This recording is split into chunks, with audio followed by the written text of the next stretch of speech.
Bonjour à vous, chers abonnés de ce magazine de Foot Africa. Vous êtes très très nombreux en train de nous regarder de partout dans le monde.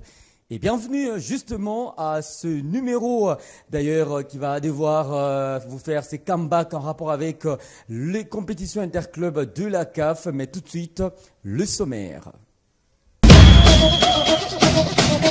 Ligue nationale de football Linafoot, Ligue 1, le démarrage c'est pour bientôt.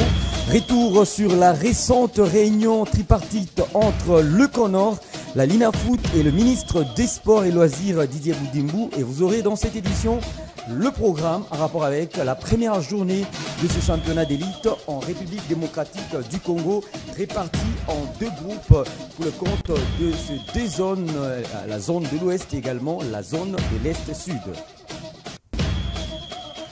Focus sur l'Académie de Football Club Gekos, un club évoluant à Lubumbashi et promu cette saison en division d'honneur au niveau urbain.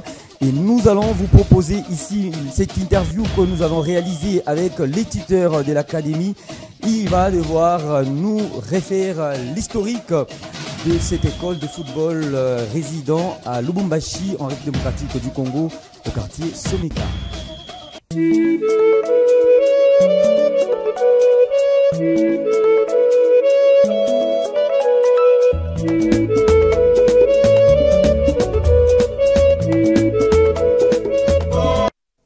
Et on démarre ce numéro de Foot Africa avec cette actualité du côté de la Confédération africaine de football, tirage au sort de la Coupe d'Afrique des Nations de beach soccer de la CAF Égypte 2024 réalisé au cœur. Vous allez regarder avec moi, mesdames et messieurs, ce tableau. Dans le groupe A, on retrouve le pays hôte, l'Égypte, le Maroc, la Tanzanie et le Ghana, ainsi que dans le groupe B, le Sénégal, il y a Mozambique, le Malawi également, la Mauritanie. Rappelons ici que ce spectacle continental se tiendra à Hurghada en Égypte. Ça sera à partir du 19 au 26 octobre 2024.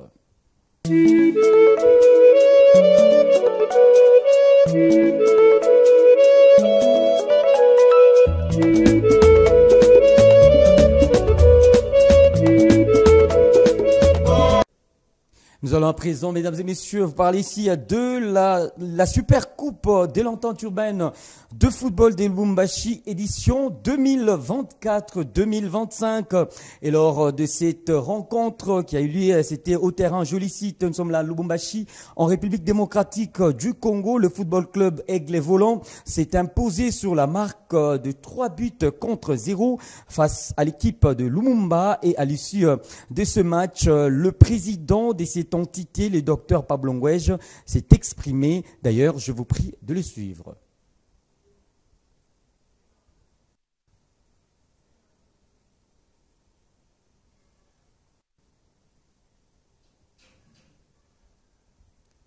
Voilà, je disais tout à l'heure que le président de cette entité, nous sommes là au niveau de l'entente urbaine de football de Lubumbashi, cette rencontre qui s'était déroulée du côté du terrain, je le cite, entre l'équipe justement de Aigle Volant et la formation de Lumumba.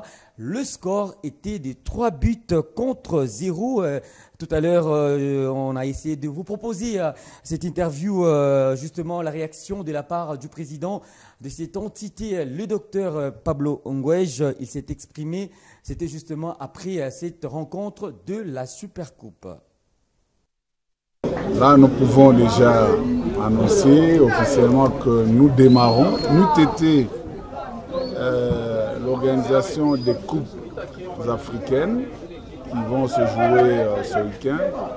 On aurait pu commencer déjà vendredi, mais compte tenu de ces coupes qui s'organisent ici chez nous en match retour avec Lupopo et Mazembe qui vont jouer en compétition africaine, nous allons démarrer le lundi au stade Kibasa le championnat de l'EFLU, saison 2024-2025. Et donc nous démarrons officiellement le 25. Et pour ça, comme préambule, nous jouerons toujours un match où une mini-compétition pour la Super Coupe. Mais cette année, nous avons voulu faire très simple en faisant jouer les deux meilleurs de la première division et de la deuxième division de la saison passée. C'est ainsi que vous avez assisté aujourd'hui à la consécration de l'équipe de Aigle Volant qui a été première en première division la saison 2023-2024 et aujourd'hui qui prend cette super coupe pour cette saison-là. Donc officiellement aujourd'hui nous terminons avec la saison 2023-2024 et nous annonçons le démarrage le lundi prochain avec la saison 2024-2025 de foot. Nous allons toujours rester, mesdames et messieurs, en République démocratique du Congo pour à présent vous parler de la Ligue nationale de football championnat d'élite en RDC, l'INAFOOT en sigle. Le démarrage, c'est pour bientôt, mais retour ici sur la récente réunion tripartite entre le CONOR, la l'INAFOOT et le ministère des Sports, Didier Boudimbu. Nous allons nous retrouver juste après cet élément pour vous proposer le deux groupes en rapport avec la première journée de l'édition 2024-2025.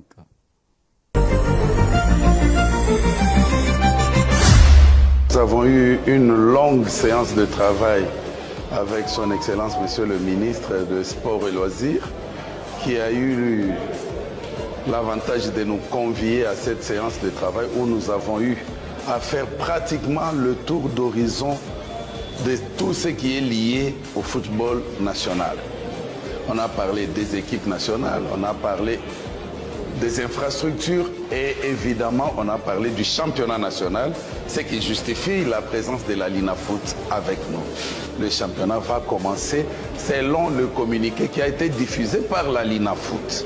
Donc ce communiqué, jusqu'à l'heure qu'il est, n'est pas rapporté, n'est pas contredit, que les clubs s'en tiennent à ce qui est dit dans ce communiqué-là. Du 27, 28, 29 septembre, sauf changement des dernières minutes. Sinon, jusqu'à présent, ces dates-là sont maintenues. Nous sommes partenaires, ministère, fédération, ligue nationale et même les clubs. Nous en parlons et nous continuerons d'en parler et le calendrier sortira.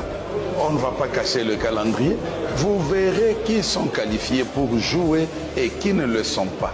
Ne joue pas la Ligue 1 qui veut. Il y a un règlement.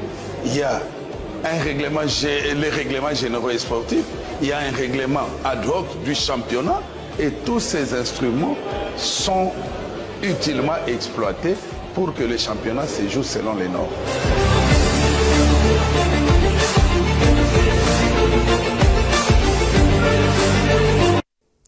C'est officiel, mesdames et messieurs, le championnat de la Ligue nationale de football en République démocratique du Congo va démarrer le 4 octobre prochain. D'ailleurs, je propose ici les programmes en rapport avec la première journée. Nous sommes là dans la poule A. Il y aura l'explication TP Mazembe AS Malolé et puis FC Santé-Lois, Lupopo US Chinkonku.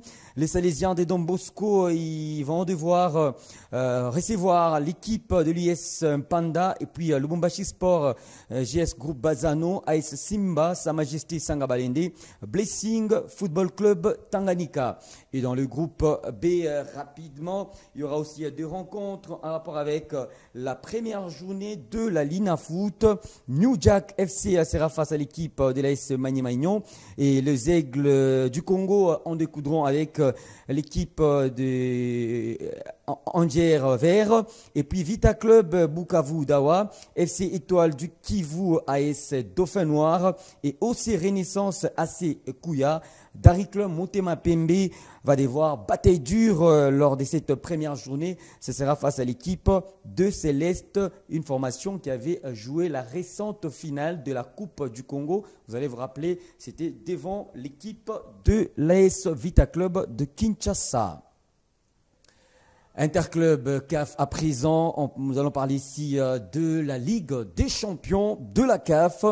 Le TP Mazembe a composté son ticket pour la phase de groupe de la Ligue des Champions. Le samedi dernier, les Corbeaux ont dompté Red Arrows de la Zambie. 2-1 à Lubumbashi, bousculé par son adversaire du jour. Le club champion du Congo a déployé les ressources nécessaires pour s'offrir cette victoire. Retour sur cette explication, c'est dans cet élément qui porte la signature justement de Joël Banioa. Le tout-puissant Mazembe Anglebert a validé son ticket pour la phase de groupe de la Ligue des Champions en battant les Reds Arrows 2-1 à Lubumbashi le 21 septembre dernier. Dès les débuts du match, les Corbeaux ont affiché leur détermination avec un tir de Cheikh Fofana dès la première minute. Avec une entame de match séduisante, Zemanga Sosé a ouvert le score à la 10e minute de jeu, permettant ainsi à Mazembe de prendre un avantage confortable sur les 2 matchs cumulés. Malgré une pression des ambiants en fin de première période, cela n'a pas inquiété le gardien Aliou Badara Fati et ses camarades. Le score restait de 1-0 à la pause. En seconde mi-temps, Mazembe a continué à dominer, mais un penalty concédé par le défenseur central Otini El Mawaou à la 71e minute a permis à Ricky Banda d'égaliser pour les Reds Arrows de la Zambie. Cependant, Luis Aochanga, entré en cours de jeu, a rapidement redonné l'avantage au TPM avec un tir puissant à la 86e minute. Malgré une ultime occasion pour les Zambiens, le score est resté inchangé.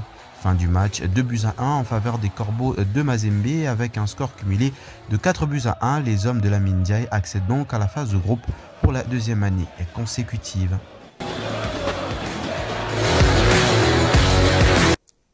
Toujours en Ligue des Champions de la CAF, qualification historique pour Maniema Union des Kindu. Les unionistes ont écrit leur histoire. Le club de Kindu n'a pas raté son déplacement, voulais-je dire, en Angola face à Petro de Luanda au stade du 11 novembre. Les hommes de Kimoto ont obtenu la qualification, vainqueur 2-1 au match. Ali, le club vert et noir, a fait preuve de résistance et de résiliation. Franchement, c'est une très belle épopée que la formation de Maniema Union est en train d'écrire du côté de la Confédération africaine de football dans cette compétition interclub. D'ailleurs, la compétition la plus prestigieuse en termes de clubs. Nous parlons ici de la Ligue des champions de la CAF. Et après les succès, nous sommes là pour le compte de ces 2 phases au tour préliminaire de la Ligue des Champions. Le week-end dernier, les meilleures équipes d'Afrique se préparent désormais à entrer dans la phase de groupe. Et voici ici le 16 qualifiés pour la phase de groupe de la Ligue des Champions de la CAF. Mesdames et messieurs, on a nos 16 qualifiés avant la phase de groupe de cette Ligue des Champions de la CAF. Comme vous êtes en train de le remarquer, nous avons Al Ahly d'Égypte, Al Hilal du Soudan, AS FAR du Maroc, AS Maniema Union de la République démocratique du Congo, CR Belouizdad, une formation justement, nous sommes là du côté de l'Algérie. Il y a également le club du Mali, Djoliba AC de Bamako et Sagrada Esperança d'Angola, Espérance Sportive de Tunis, Mamelodi Sundowns de l'Afrique du Sud, Mouloudia Club d'Alger, Pyramide FC de l'Égypte et Orlando Pirates de l'Afrique du Sud, Raja de Casablanca du Maroc, Stade d'Abidjan de la Côte d'Ivoire, le tout-puissant Mazembe Anglebert de la République démocratique du Congo et enfin Young Africans de la Tanzanie. Nous allons parler de la CDCAF, la Coupe de la Confédération. On parle ici de cette élimination de l'équipe de l'AS Vita Club de Kinshasa. Le miracle de Vita Club n'a pas eu lieu à Kinshasa, opposé au Stellenbosch, un match retour du second tour préliminaire de la Coupe de la Confédération. L'AS Vita Club n'a pas réalisé la remontada ces jours-là. C'était du côté du stade des Martyrs de la Pentecôte.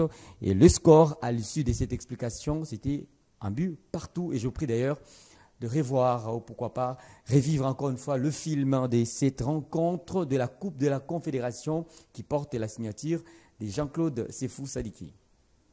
L'SV Club n'a pas réussi à réaliser l'exploit face à Stellenbosch lors du match retour du second tour préliminaire de la Coupe de la CAF, mettant ainsi fin à ses espoirs d'accéder à la phase de groupe. Avec un retard de 2 buts à rattraper, les Quinois, sous la direction de Raoul Chungu, nommé entraîneur après la démission d'Abdeslam Ouadou, n'ont jamais semblé être en mesure de renverser la situation. Le match s'est terminé sur un score d'un but partout, laissant ainsi SV Club sur le carreau. Après une première période stérile, les joueurs de Vita Club ont bénéficié d'une supériorité numérique suite à l'expulsion de Touré juste avant la pause. Cependant, c'est Stellenbosch qui a ouvert le score à la 71e minute grâce à Mogela, plongeant ainsi les Quinois dans une situation désespérée. Ils auraient alors dû marquer 4 buts en moins de 20 minutes pour espérer la qualification, un objectif qui s'avérait être insurmontable. Dans les derniers instants, un pénalty accordé a permis à Vita Club de sauver l'honneur en égalisant à la 91e minute via Afande Djambé. Malheureusement, ce n'était pas suffisant pour éviter l'élimination. V-Club rejoint ainsi Lupopo, l'autre représentant congolais éliminé plus tôt dans la journée. Cette saison, aucun club congolais n'a pu se qualifier pour la phase de groupe de la Coupe de la Confédération. Ah oui, vous avez corrigé avec moi, c'était plutôt Joël Banéa qui nous a réalisé cet élément en rapport avec cette rencontre de la Coupe de la Confédération, deuxième tour préliminaire. Une rencontre qui met aux prises l'équipe de l'AS Vita Club de Kinshasa, Stellenbosch de l'Afrique du Sud. Et le score, je vous rappelle encore une fois, un but partout. Véritable coup de massure pour le FC Saint-Éloi Lupopo les dimanches 22 septembre 2024 devant son public au stade Frédéric Kibasa Maliba. Le club louchois a été tombé, le club louchois tombé, voulais-je dire, face à Bravos Domakis, une formation angolaise devant score jusqu'à la pause. Le Viet ont raté leur deuxième période, synonyme d'une élimination en Coupe de la Confédération. Le score était de 2 buts contre 1 en faveur des Braves Domakis. Je vous prie encore une fois de regarder le résumé de ce match qui porte la signature justement de Jean-Claude Sefou Sadiki. Un match aux sensations confuses. Les cheminots ont passé un après-midi de ce dimanche le plus contrastant qui puisse exister dans le monde du football. D'abord, ils ont réussi à retourner le stade Kibasa Maliba. Après près d'une décennie, la fête sera totale. Bonne ambiance et qui accueille leur équipe après la défaite 1-0 en Angola. Tout le monde croyait à un petit miracle. Le miracle de Kibasa, disait-il. Lupopo connaîtra un début de match rêvé. Les 11 remaniés avec des choix forts de Mohamed Magasuba, comme Maître Patouka Bango et Orso Mwaku sur le banc, et débuter le match le plus décisif de la saison avec la nouvelle recrue Bercy Lobassi. Lupopo commencera avec du rythme, du pressing et surtout du panache. Ouga en défense, Mikamichi au milieu, Kazema en attaque. Très revendicatif, les Angolais vont craquer en concédant le pénalty. La remise de la tête de Kazema va toucher la main d'un défenseur en plein surface de réparation. Avec du courage endiant, Bercy Lobassi s'en empare du ballon et va les transformer. Qui permet à Lupopo de revenir. Les sensations seront toujours positives côté cheminot. Mais le premier hic va commencer. Blessure de Ouga, entrée des Bassisilois et l'alerte orange commencera. Une défense dans l'ordre désorganisé. Petit à petit, les gradés vont douter. En seconde période, très vif et possessif, Bravos Domaki va être récompensé par un cesse de Mokonzi Banzeke à la 70e minute. Tête, attention! C'est pas possible! C'est pas possible! Égalisation! Physiquement, Lupopo ne suit plus le match. Avant qu'il ne puisse être climatisé complètement par les deux jambites, où seul le gardien Nathan Mabrouki a les secrets de son attentisme. Les sensations seront alors très mauvaises. Le FC Saint-Éloi Lupopo perd les matchs, perd la double confrontation, sort de la compétition, et après, le miracle de la Kenya n'a pas eu lieu.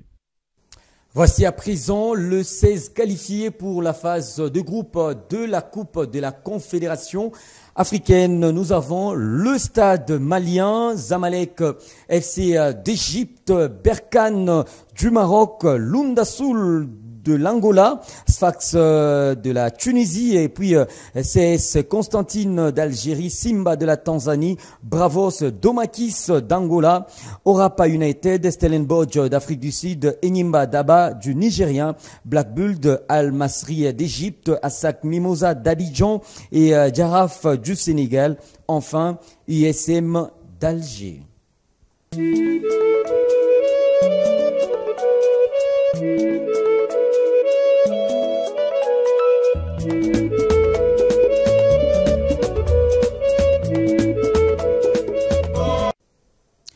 Focus sur l'Académie Football Club Jekos, un club évoluant à Lubumbashi et promu cette saison en division d'honneur au niveau urbain. Nous vous proposons ici cette interview réalisée avec les tuteurs de l'Académie, le président Yanni, qui revient sur l'historique de cette école de football résidant en République démocratique du Congo au quartier Somika. Nous sommes une académie, nous allons rester dans la même philosophie, celle d'encadrer les jeunes. Okay?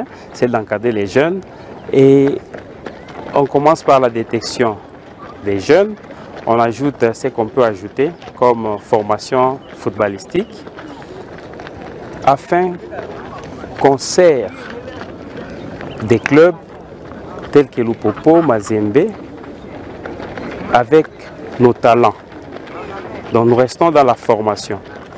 Et Jekos, c'est notre troisième année.